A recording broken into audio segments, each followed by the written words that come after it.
On May 10, 1940, the Nazis invaded Belgium, striking both the Netherlands and Belgium at the same time. It was the start of the long-anticipated German offensive in the West.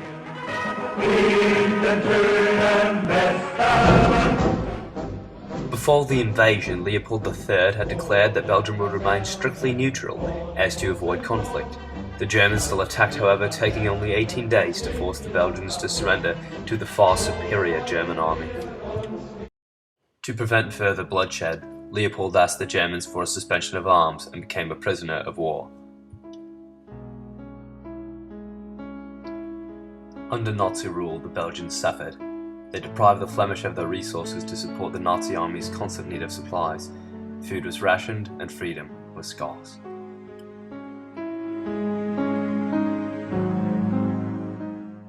I was lucky enough to have a conversation with Roger Zenner, who was only 9 years old when the Germans first invaded his homeland. Moet je dan denken dat ik was, hè? Als men 10 jaar oud is, dan denkt men niet zo aan zoveel dingen en dan, alles is veel gemakkelijker. Ja. Maar naarmate dat de maanden en de jaren voorbij gingen, dan kregen we geen eten. Wij kregen niet voldoende eten. En er waren niet genoeg aardappelen en er was niet genoeg graan om brood te maken. Ja. En dus wij zochten en wij probeerden met alle mogelijke zaken om zelf aardappelen en graan te winnen. Tarwe of rogge. Ja. En dat is dan wat ons betreft zo'n beetje gelukt. Maar dan was er ook de mogelijkheid om vlees te hebben.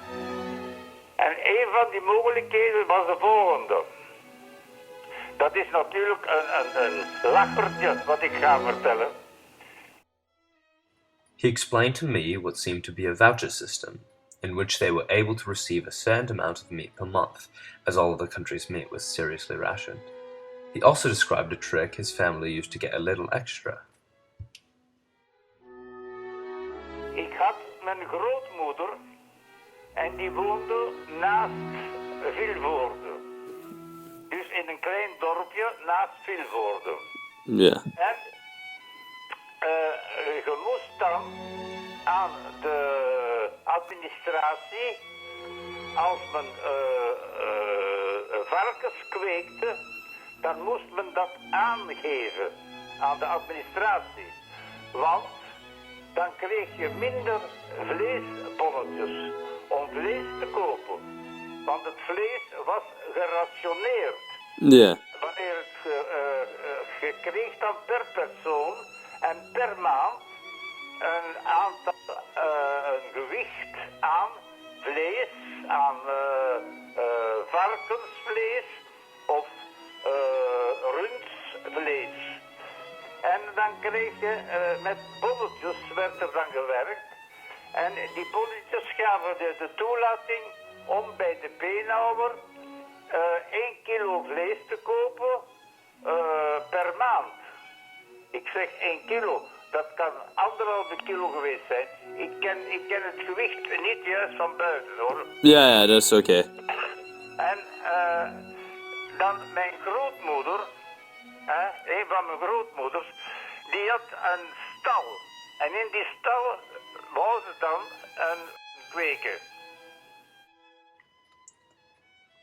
He ended up tricking the Germans, as after they butchered their pig, they would replace it with a smaller pig, and convinced the Germans that it simply wasn't growing.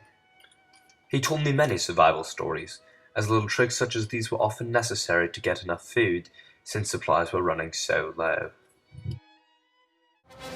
Of course, life didn't continue this way past 1945. The Allied troops entered Belgium on September 2nd, 1944, and began to fight off the Germans. Throughout the next few months, the Allied forces took back Belgium, capturing Antwerp, Ghent, even crossing the German border on September 10th. On November 2nd, 1944, Canadian forces captured Zeebrugge, the last piece of territory occupied by the Germans.